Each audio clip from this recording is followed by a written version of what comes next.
दिल्ली के उप मुख्यमंत्री मनीष सिसोदिया जी पहुंच गए हैं। जोरदार तालियों से स्वागत कीजिए दिल्ली के उप मुख्यमंत्री मनीष सिसोदिया का। तो न्यूज इंडिया के इस राइजिंग इंडिया कॉन्क्लेव में हम सब के बीच दिल्ली के उप मुख्यमंत्री मनीष सिसोदिया जी पहुंच गए हैं। बहुत बहुत स्वागत है मनीष जी आपका न्यूज इंडिया के इस राइजिंग इंडिया कॉन्क्लेव में। तो इस समय हम सब के बीच मनीष सिसोदिया जी पहुंच गए हैं, उनका बहुत बहुत स्वागत है न्यूज इंडिया के इस मंच पर। With a huge list of medical feats and adornments to his credit, Professor Dr. Balbir Singh Tomar is the Chancellor and Chairman of NIMS and NIFLUX Group of Companies. Born in Varanasi. और अब मैं सभी से request ये भी करूंगा कि आप सभी अपनी अपनी जगहों पर बैठ जाएं। मनीष सिसोदिया जी हम सबके बीच पहुंच गए हैं, बहुत बहुत स्वागत है न्यूज इंडिया के इस मंच पर। Doctor, philanthropist and an Indian businessman. An exceptional student throughout his school life, Dr. B.S. Tomar was admitted to the Gajra Raja Medical College, Gwalior, to complete his MBBS and MD. और इस समय मनीष जी के कीमती समय से कुछ समय, मनीष जी का जो कीमती समय है उसमें से कुछ कीमती समय लेकर निम्स ग्रुप क्या है वो हम उन्हें दिखाने की कोशिश कर रहे हैं। Studies in pediatric nutrition at the prestigious Harvard University in the United States. He then moved to King's College Hospital School of Medicine, University of London, to conclude his specialization in pediatric liver disease. He outperformed at King's College and was awarded a gold medal. Dr. Tomar made the most significant achievement by inventing a medical treatment for Indian childhood cirrhosis, a deadly disease among the children. With the medicine D-penicillamine, Dr. Tomar made it possible to cure the disease. Dr. B.S. Tomar strongly believed that healthcare and education are the most basic needs of a human being. Therefore, he decided to set up NIMS Hospital and NIMS University. Let's know more about their ventures. NIMS Super Speciality Hospital. Established in 2001, NIMS Super Speciality Hospital is equipped with state-of-the-art technology to provide affordable and advanced healthcare to the public. NIMS Medical Science and Research Center. The NIMS Medical Science and Research Center was founded in 2003, and the primary objective of the institute was to impart knowledge to the young generation and raise able and knowledgeable doctors for the betterment of society. NIMS University. NIMS University of Rajasthan, Jaipur, is established under the Act 2008 and is recognized by the UGC, accredited by the NAAC. NIMS is the only university in Rajasthan with medical college to feature in rank band 101 to 150 in the university category by the NIRF. It provides 450 plus courses among 24 colleges. National News Channel, News India 24/7. Established in 2014, News India 24/7 is India's leading 24/7 Hindi news channel that is the latest news from all over the world. The channel is run under the supervision of versatile and dynamic personality Ms. Diksha Sharma. NIMS International School. NIMS International School is an English medium school affiliated with the CBSE, featuring 120 faculties and 500 plus students with all modern infrastructure and laboratories. NIFLUX LED Lights. NIFLUX LED Lights is the country's leading brand in LED lighting products. It is an internationally recognized brand with a global presence in countries like the United Kingdom, Canada, Italy, the United States, and Spain. NIFLUX Pharmaceutical Private Limited. NIFLUX Pharmaceutical constantly works towards ensuring access to high-quality medicines for patients in need. EVA Super Speciality Hospital, Jaipur. EVA Hospital is the most preferred destination for quality healthcare in Jaipur city. He also incorporated Dr. B.S. Tomar Foundation to give financial assistance and boost CSR work. Let's know more about CSR activities. Free health camps in villages and cities of Rajasthan, Haryana, Delhi and Uttar Pradesh. More than 15 buses are regularly operated for transportation convenience to the patients. Free delivery, treatment and care of poor women and children under Srimati Rajeshwari Devi Chacha Bachcha scheme. Free education in NIMS International School for girls born in NIMS Hospital. Throughout his career, Dr. Tomar has widely been admired as an innovator, dynamic leader, motivator, a strategist, and humane educationist. He was honored with many prestigious awards. It includes Rajiv Gandhi Award, the International Award, Bharat Gaurav Award, Global Achievers Award, Lifetime Achievement Award, Chikitsa Ratna Award, and many more. Dr. Tomar was associated with various prestigious organizations in India and abroad as President, Director, Advisor, and Member. Dr. Tomar has completed 72 years of his life's journey and still has the same energy, passion, and dedication to do more for society and the country. Recently, he joined the WHO-supported World Health Summit and left a great impact. He has more dreams and is doing continuous hard work to fulfill them.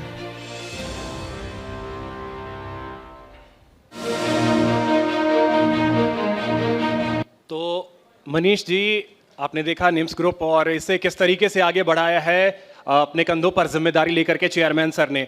अब एक छोटी सी ये भी आपके लिए हमने तैयार की है, क्योंकि आपने जो काम किया है उसे समेटा जा पाना बहुत मुश्किल होता है, लेकिन फिर भी हमने कुछ तैयार किया है, वो आपको दिखाते हैं।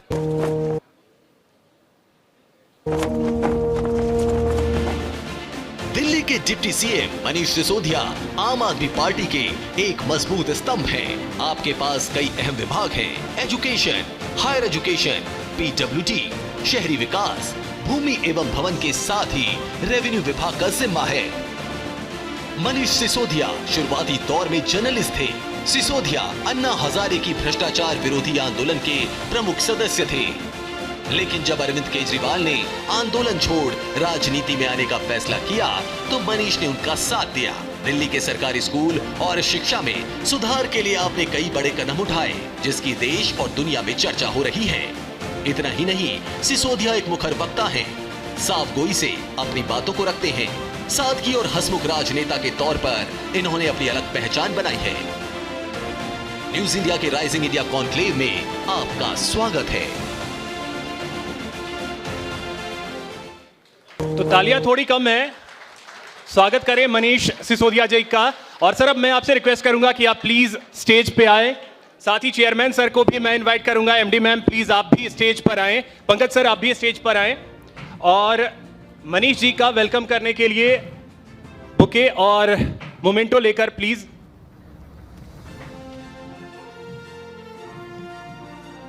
तो देखिए, ऐसे वक्त में अगर तालियां नहीं बजती हैं तो फिर अच्छा नहीं लगता है, ये बात भी सच्ची है। तो तालियां थोड़ी बजती रहनी चाहिए। मैं ये कहूंगा कि इस वक्त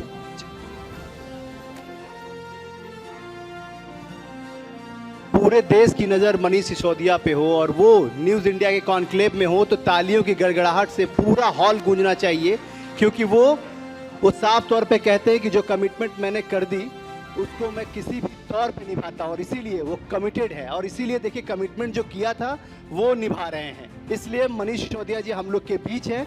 वक्त की कमी को समझते हुए सीधे चंद मिनटों में मैं उनको कहूंगा कि वो आए और हम सब लोगों का मार्गदर्शन करें, बताएं कि आखिर दिल्ली की शिक्षा व्यवस्था को कहां से कहां पहुंचाने में क्या क्या किया है उन्होंने। Please welcome to Manish.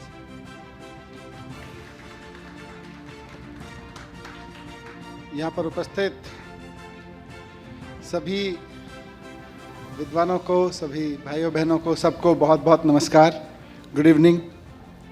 और आज न्यूज़ इंडिया 24/7 के एक साल, शानदार एक साल पूरा होने के अवसर पर मैं सभी पत्रकारों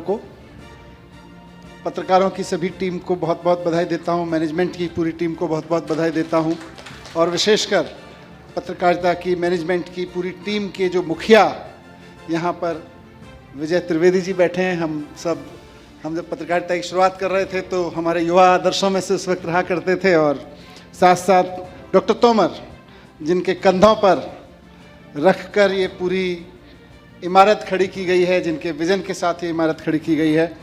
और जिनका पूरा विज़न देखकर मुझे भी सौभाग्य, जब मैं आपके साथ बैठा था तो मुझे लगा कि शिक्षा स्वास्थ्य के दिशा में काम करने वाली इतनी महान शख्सियत के साथ मिलने का मौका मिल रहा है। मुझे बहुत अच्छा लगा।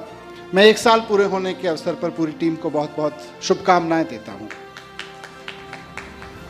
आपका 1 साल पूरा हुआ है, आप भी नए नए हैं, हमारा भी 1 दशक पूरा हुआ है, हम भी नए नए हैं। टीम के इंडिविजुअल मेंबर्स पे कमेंट नहीं है मेरा, लेकिन एक टीम के रूप में आप पत्रकारिता में नए नए हैं, हम राजनीति में नए नए हैं। दोनों अपनी जगह अच्छा कर रहे हैं और संभावना है कि जो आज का आपका कॉन्क्लेव है, राइजिंग इंडिया कॉन्क्लेव, मुझे नाम बहुत अच्छा लगा, क्योंकि देश के ऊपर उठने की जब भी बात होती है तो अंदर से बॉडी में वो केमिकल्स, हार्मोन्स बनने शुरू होते हैं, जिससे लगता है यार कुछ अच्छा गुडी गुडी फील होता है। तो आप राइजिंग इंडिया की बात कर रहे हैं, ये और अच्छी बात है, क्योंकि हम भी पिछले कई वर्षों से देश को नंबर 1 बनाने के लिए, और जैसा मुझसे पहले मुझे बुलाते हुए कॉल करते हुए कहा गया एजुकेशन पे मैं बात रखूं थोड़ी सी, तो एजुकेशन के ज़रिए देश को नंबर 1 कैसे बनाया जाए, इस पे काम कर रहे हैं।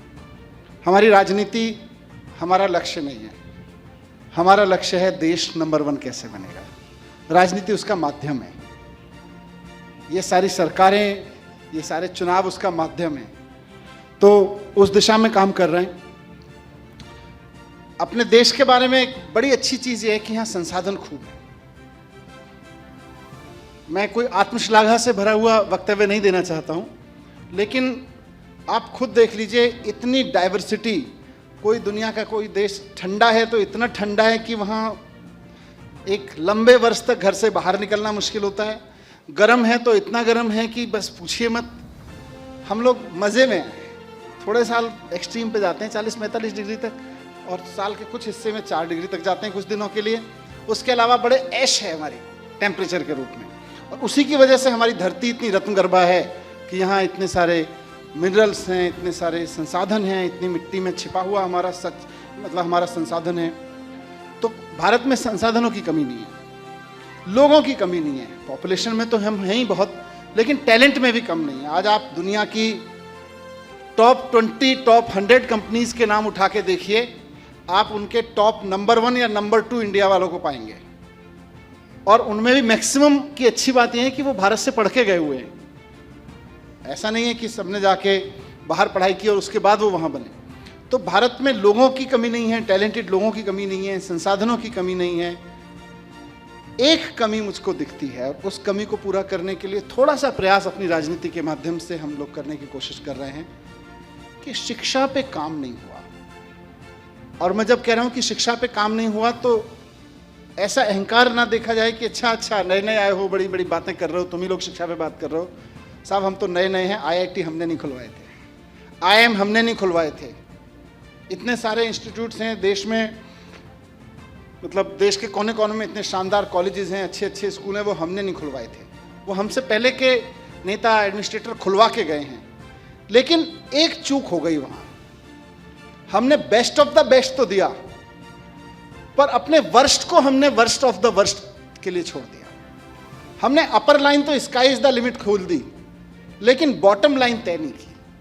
हमने ये तो तय कर दिया कि हम ये सुनिश्चित कर लेंगे कि हमारे यहाँ ऐसे ऐसे इंस्टीट्यूट खोल देंगे कि हमारे एम्स होगा, IIT होगा, सॉफ्टवेयर से लेके टेक्नोलॉजी सब में प्रीमियर दुनिया के हमारे यहाँ के इंस्टीट्यूट निकलेंगे। लेकिन हमने ये सुनिश्चित नहीं किया कि 1000 बच्चों में से जब एक बच्चा एम्स में जाने लायक बनेगा, या IIM में जाने लायक, या IIT में जाने लायक बचेगा, तो 1000वां बच्चा किस लायक बनेगा। हम एक को देख के खुश होते रहे, देखो हमारा एक बच्चा एम्स चला गया, देखो एक हमारा बच्चा हार्वर्ड चला गया, हमको उसको देख के खुश होते रहे। हमने कभी ये देखा ही नहीं कि बाकी के 999 क्या कर रहे हैं, और उनके 999 में भी बाकी के आखिरी लाइन के 10 और 100 क्या कर रहे हैं। उधर हमने ध्यान नहीं दिया। उसकी नीचे होने की कोई लिमिट नहीं है, और अच्छा होने में हमारे अच्छा होने की कोई लिमिट नहीं है। ये हमारी एजुकेशन की मैं सबसे बड़ी खामी मानता हूँ। हमारे तरफ ऐसे स्कूल्स भी बनाए हमने जहाँ आज 6ठी, 7वीं, 8वीं में बैठ के बच्चे मिक्स रियलिटी की बात कर रहे हैं। मुझे नहीं पता इस हॉल में बैठे हुए कितने लोगों को मिक्स रियलिटी की रियलिटी समझ में भी आएगी, लेकिन 7वीं, 6ठी, 7वीं, 8वीं के बच्चे बैठ के मिक्स रियलिटी की बात कर रहे हैं, सीख रहे हैं, मिक्स रियलिटी पर काम कर रहे हैं। हमारे मुल्क में ऐसे स्कूल भी हमने बना लिए हैं, और हमने ऐसे स्कूल भी बना लिए हैं, ऐसे कम है पहले वाले कैटेगरी के, अधिकतर हमारे स्कूल ऐसे हैं, बहुत बड़ी संख्या में ऐसे हैं, जहां पे 6ठी, 7वीं, 8वीं के बच्चे को कंप्यूटर का सी नहीं आता है। वो मोबाइल पे व्हाट्सएप चेंज कर लेता है, यूट्यूब खोल लेता है, वो तो बच्चा पैदा होते ही खोल लेता है, उसके लिए स्कूल की क्या जरूरत है। लेकिन सॉफ्टवेयर का एस नहीं आता उसको, कंप्यूटर का सी नहीं आता उसको। वो 11वीं 12वीं में जाके उसको पहली बार वंस इन ए वीक आधा पीरियड, आधा घंटे का एक पीरियड मिलता है कंप्यूटर का। तो हम ऐसे भी एजुकेशन सिस्टम खड़ा कर रहे हैं। तो वहाँ खड़े होकर हम लोग इसको फिक्स करने की कोशिश कर रहे हैं।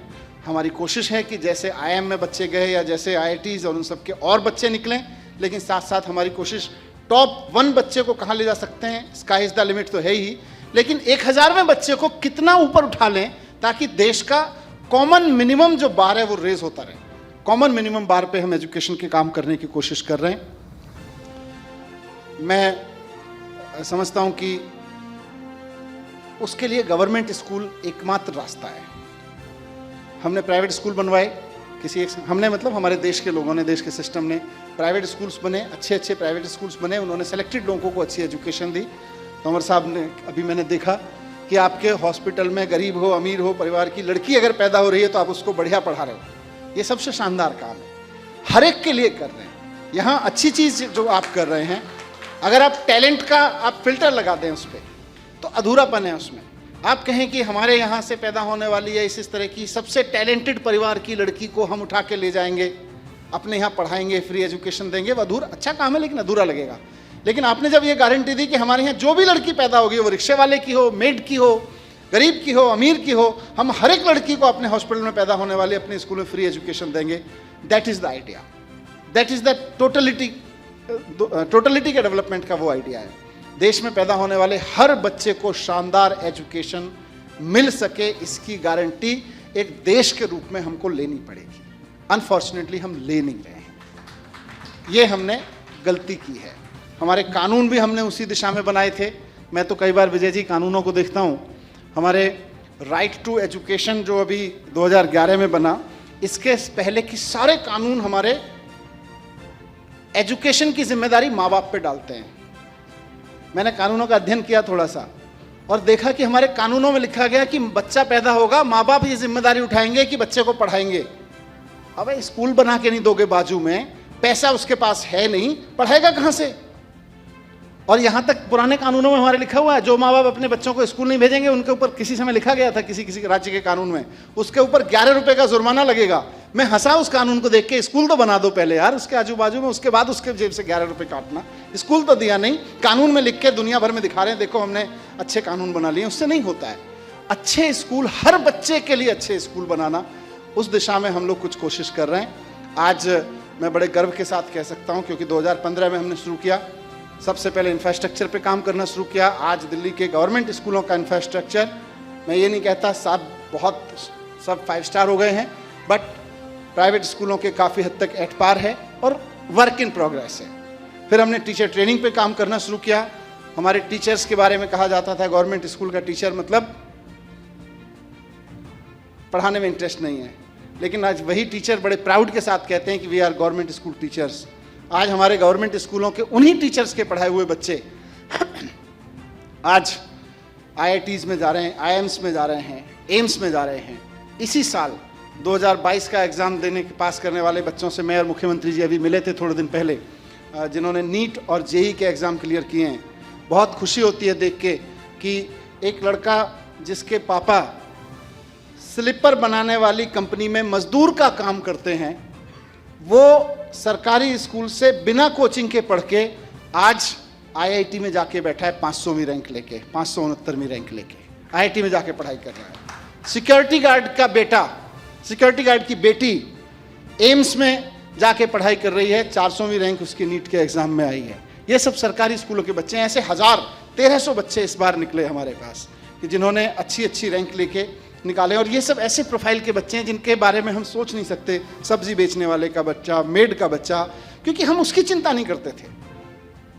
उसकी चिंता करके तब देश आगे बढ़ेगा, क्योंकि देश तो मिनिमम एवरेज है। देश कोई एक बच्चा वो नहीं है जो जाके इसरो में नौकरी कर रहा है। देश तो वो बच्चा है जो देश के 28 करोड़ बच्चों का एवरेज है, उनको हम कैसी एजुकेशन दे रहे हैं। तो वहाँ हम कोशिश कर रहे हैं कि एजुकेशन को उठा सकें। दो चीज़ें हमने उसमें फोकस और करनी शुरू की हैं। एक, हमारी कोशिश है कि माइंडसेट बदले। हर आदमी तलवारें लेके खड़ा है, हर आदमी एक दूसरे के प्रति, अपने प्रति एक अवसाद से गुजर रहा है, नफरत से भरा है। तो हमने हैप्पीनेस कैरिकुलम शुरू किया है इसमें, क्योंकि अच्छे रिजल्ट आने लगे, बच्चे हमारे IIT IIM जाने लगे, वो लक्ष्य नहीं है। अच्छे इंसान बनाना, बच्चे माता पिता का सम्मान करें, बच्चे बड़ों का सम्मान करें, बच्चे देश का सम्मान करें, बच्चे देश के सिस्टम का सम्मान करें। इसलिए हमने देशभक्ति कैरिकुलम लागू किया, हमने हैप्पीनेस कैरिकुलम लागू किया। और एक सबसे बड़ी चीज़ जिसको मैं मानता हूँ देश का पूरा बड़ा किसी समय में जाके परिवर्तन साबित होगा, ये जब सफल और बड़े पैमाने पे सफल होगा, कि आज हमारे सभी स्कूलों में, सर आप भी कभी देखिएगा बच्चों से बात करके, ओवरऑल जो देश के स्कूलों में माइंडसेट दिया जा रहा है ना, वो नौकरी करने वाला माइंडसेट दिया जा रहा है। दिल्ली की मैं बात करूं तो दिल्ली के गवर्नमेंट और प्राइवेट स्कूलों से हर साल लगभग 2.5 लाख बच्चे पास करके निकलते हैं।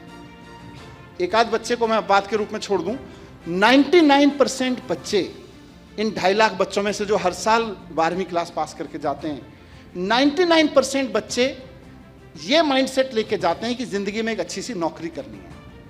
अब एक देश के रूप में हमारी प्रॉब्लम ये है कि अगर हमारे सारे बच्चे स्कूल में यही माइंडसेट लेके अच्छी अच्छी डिग्रियां लेके आएंगे कि मुझे एक अच्छी सी नौकरी करनी है, तो फिर ये अच्छी सी नौकरियां आएंगी कहाँ से? ये अच्छी सी नौकरियां पैदा कौन करेगा? तो हमने इसके लिए एक काम शुरू किया। कभी आप आइए, आपको अच्छा लगेगा, आप दोनों लोग आएँ, और यहाँ जितने लोग बैठे हैं मैं चाहूँगा आप सब लोग आएँ। मैं चाहूँगा कभी आप आके स्कूलों में बच्चों से बात करें। हमने काम करना शुरू किया है 11वीं और 12वीं के बच्चों पे हमने काम करना शुरू किया है कि आपको अच्छी सी नौकरी ढूंढने वाला नहीं बनना, आपको नौकरी देने वाला बनना है। आपको नौकरी देने वाली देशभक्ति करनी है। सब लोग मन में रहते हैं देशभक्त करना है, देशभक्त बनना है, देशभक्त बनना है। हमने ये माइंडसेट में डालना शुरू किया है कि बॉर्डर पे जाके खड़े होकर देशभक्ति दिखाना एक जरूरत है। एक अच्छा यूनिफॉर्म में अपनी ईमानदारी से काम करके देश की रक्षा करना, चाहे वो पुलिस में हो या कहीं हो, देशभक्ति की जरूरत है। लेकिन आज एक बड़ी देशभक्ति की जरूरत है नौकरियां पैदा करने वाले लोगों में। नौकरियां पैदा करना भी देशभक्ति है, नौकरियां देना भी देशभक्ति है। हम उस पूरे माइंडसेट को 12वीं क्लास तक बच्चे के वहाँ लेके आ रहे हैं। उसमें हम एंटरप्रेन्योरशिप माइंडसेट कैरिकुलम हम पढ़ाते हैं। 11वीं और 12वीं के बच्चों को डेली एक पीरियड होता है उनका, और उसमें हम उनको 2-2 हज़ार रुपये उनको देते हैं, बच्चों को सीड मनी के रूप में, और हर बच्चे को देते हैं। और उनको लिबर्टी रहती है कि आप ऐसा करिए, आप लोग इकट्ठा अपना कोई ग्रुप बनाइए, 4, 5, 10 बच्चों का। 10 बच्चों का हुआ तो 20,000 रुपये मिल जाएंगे, 4 बच्चों का हुआ तो 8,000 रुपये मिल जाएंगे। और उनके कहते हैं अपना बिजनेस आइडिया लेके आओ। वो अपने बच्चे अपना बिजनेस आइडिया लेके आते हैं, यंग माइंड्स, 11वीं 12वीं के बच्चे। और उनको हमने कहा हुआ है कि भले ही मार्केट से एक पेंसिल खरीद के सड़क पे बेचने का बिजनेस आइडिया लेके आओ, या कोई ऐसा यूनिक आइडिया लेके आओ जो अभी तक किसी ने सोचा ना हो, लेकिन उसको करके दिखाओ। और यकीन मानिए, लगभग 11वीं में और 12वीं में पिछले साल हमारे पास में 3 लाख बच्चे हैं। 3 लाख बच्चों ने अपने अपने ग्रुप बना के, तोमर साहब, 52,000 बिजनेस आइडियाज पे काम किया। 52,000। ऑफ कोर्स उसमें बहुत सारे बिजनेस आइडियाज ऐसे भी थे कि भाई दिवाली के अवसर पर दिए बेच लेते हैं खरीद के, गुड। पर वो बच्चा पहली बार मार्केट से दिए ला के बेच तो रहा है, उसको लग रहा है मेरा सीड मनी है, ये मैंने माँ बाप से नहीं मांगा है, मेरा सीड मनी है, ये मुझे किसी स्कॉलरशिप में नहीं मिला है, मेरा सीड मनी है, ये मेरा इन्वेस्टमेंट है। वो ग्रुप ब्रेनस्टॉर्मिंग करके कैसे देखता है, और आउटस्टैंडिंग आइडियाज छोटी छोटी लड़कियों ने। और देखिए इकोसिस्टम कैसे पैदा होता है। एक स्कूल में मैं गया विजय भाई, वहाँ पे एक ग्रुप ने बनाया कि भाई हमको पेंटिंग आती है, एक ग्रुप ने आइडिया बनाया कि हमको क्रोशिया और उस सब का काम आता है, आर्ट वर्क आता है, ये ग्रुप बनाया। तो एक ग्रुप वहाँ पे खड़ा हो गया, बोले अच्छा तुम लोगों की कंपनियाँ खड़ी हो गई ना, अब मैं आपके लिए डिजिटल वेबसाइट बनाने का काम करूँगा। तो 4 लड़कों ने मिलकर डिजिटल वेबसाइट बनाने का ग्रुप बना लिया।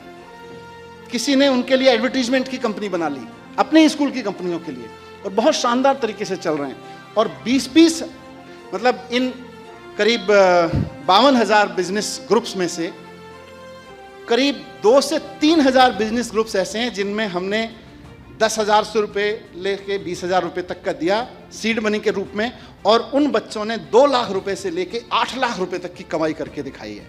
2 लाख रुपए से 8 लाख तक। लेकिन हमने इनको यही नहीं छोड़ा, हमने इनके टॉप बिजनेस आइडियाज़ को, यहाँ बैठे हुए बहुत सारे यंग एंटरप्रेन्योर्स होंगे, मैं उनको इनवाइट करना चाहता हूँ, या एंटरप्रेन्योर माइंडसेट के लोग होंगे उनको इनवाइट करना चाहता हूँ कि हमने इन बच्चों को वही नहीं छोड़ा कि भाई एक बार आपको प्रोजेक्ट दिया और ख़त्म हो गया।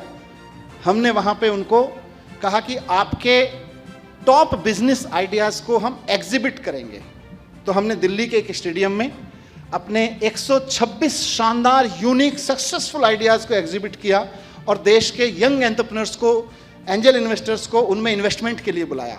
तो करीब 4 करोड़ का इन्वेस्टमेंट इन यंग एंटरप्रेन्योर्स को, हमारे मैं कहूँगा बडिंग एंटरप्रेन्योर्स को मिला। 126 की कंपनीज को, 126 ग्रुप्स को मिला। और यही नहीं छोड़ा सर, उसके बाद हमने अपनी यूनिवर्सिटीज़ में बात की, जितनी हमारी स्टेट यूनिवर्सिटीज़ हैं। हमने उनको कहा कि आप जेई के कंपटीशन से बच्चे लेते हो, आप कैट और क्लेट के कंपटीशन से बच्चे लेते हो, ये शानदार कंपटीशन होके बच्चे आए हैं और इनसे शानदार बिजनेस माइंड आपको पढ़ने के लिए नहीं मिल सकता। अपने बीबीए के प्रोग्राम में, अपने इंजीनियरिंग के प्रोग्राम में हमने उनकी एक्स्ट्रा सीट क्रिएट कराई और करीब 300 सीट्स ऐसी क्रिएट हुई हैं जहां हमारे ये एंटरप्रेन्योरशिप कंपटीशन कहिए इसको, एंटरप्रेन्योरशिप माइंडसेट कंपटीशन के बिजनेस ब्लास्टर्स के बच्चे जाके सीधे बिना किसी कॉम्पिटिटिव एग्जामिनेशन के आज डीटीयू में पढ़ रहे हैं, एनएसयूटी में पढ़ रहे हैं, ट्रिपल आईटी में पढ़ रहे हैं, आईजीडीटीयू में पढ़ रहे हैं, आईपी यूनिवर्सिटी में उनको एडमिशन मिल रहा है और वहाँ के टॉप कोर्सेज में मिल रहे हैं, जिसके लिए हमारे बच्चे अब कोटा जाते थे पढ़ने और रटाई वाली पढ़ाई करके आते थे। 2 साल हमारे बच्चे अब बहुत शानदार कॉम्पिटिशन करके, मेरा उनसे एक ही कमिटमेंट मैंने लिया है कि देखो देश आपके ऊपर इन्वेस्ट कर रहा है। एक तो विदेश भी जाओ पढ़ने या थोड़ी बहुत नौकरी करने, तो हमेशा अपने अंदर आग जिंदा रखना कि देश में काम करना है। एक तो मैंने ये कमिटमेंट लिया है और दूसरा कमिटमेंट मैंने उनसे लिया है कि नौकरी ढूंढने वाला नहीं, नौकरी देने वाला बनना। मुझे लगता है अगर हम अपने लाखों बच्चों को नौकरी देने वाला बना सकें, ये माइंडसेट चेंज कर सकें, तो कोई बड़ी चीज़ नहीं है कि बहुत जल्द हम बेरोज़गारी जैसी समस्याओं को बाय बाय कर चुके होंगे, क्योंकि नौकरियां खूब होंगी। और दूसरा, हम इंडिया को नंबर 1 और राइजिंग इंडिया की तरफ एक्चुअल मायने में बहुत बढ़ रहे होंगे। आप सब ने मुझे यहाँ पे आज अपनी बात रखने का, अपने एजुकेशन पे अपने विचार और काम के संदर्भ में थोड़ी सी जिक्र रखने का मौका दिया, उसके लिए मैं आपको बहुत बहुत आभार व्यक्त करता हूँ। नमस्कार। एक बार फिर से 1 वर्ष पूरे होने पर पूरे चैनल को, पूरी टीम को, मैनेजमेंट को, सभी को बहुत बहुत शुभकामनाएं। धन्यवाद। मनीष जी, बहुत बहुत शुक्रिया आपका कि आपने अपना विचार यहाँ रखे और सब लोगों को पता चला कि दिल्ली सरकार किस तरह से एजुकेशन पर काम कर रही है। निम्स जो है खुद भी एजुकेशन पर और मेडिकल पर खास तौर से काम कर रहा है। आपने जिस तरह से नए आइडियाज़ पर बात की और ये महत्वपूर्ण बात आपने जिक्र किया कि नए आइडियाज़ पर काम किया जाए और नौकरी ढूंढने वाले ना बने, नौकरी देने वाले बने। 1 मिनट आपका लेना चाहता हूँ, आपका जब आप यहाँ पर मौजूद हैं। आपने कहा कि राजनीति जो है हमारा लक्ष्य नहीं है, माध्यम है। लक्ष्य देश को आगे बढ़ाना है, तो देश को आगे बढ़ाने के लिए लक्ष्य चाहिए और आप राजनीति उस लक्ष्य के रास्ते से कर रहे हैं। आजकल राजनीति का जो लक्ष्य है 2 राज्यों तक आपके पास पहुंचा हुआ है। आपका लक्ष्य पाने के लिए कितना माध्यम काम में आ सकता है? ये नहीं, 2 राज्यों में तो निश्चित रूप से काम में आ रहा है। आज दिल्ली में आप देख ही रहे एजुकेशन में बदलाव हुए, पंजाब में भी शुरू हो गए हैं। पंजाब के एजुकेशन मिनिस्टर भी दिन रात लगे रहते हैं। पर मुझे लगता 10 साल, इसीलिए मैंने कहा 10 साल पहले मैं उन लोगों में से था जिनको लगता था यार हर आदमी को ना राजनीति में नहीं कूदना चाहिए जी। देश में बहुत सारे पढ़े लिखे लोगों को इस स्तर पे भी जाके खड़ा होना चाहिए कि सरकार पे नज़र रख सकें, सरकार को सहयोग और सलाह दे सकें, उनके लिए एडवाइज़र या उस तरह से काम कर सकें। लेकिन समय और वक्त और इन सब चीज़ों का आप अपने हाथ में नहीं रखते हैं। 10 साल पहले तक हम लोग कभी नहीं सोचते और कोई नहीं जानता था हमको, मतलब हम कौन थे, कौन मनीष सिसोदिया, कौन जानता है।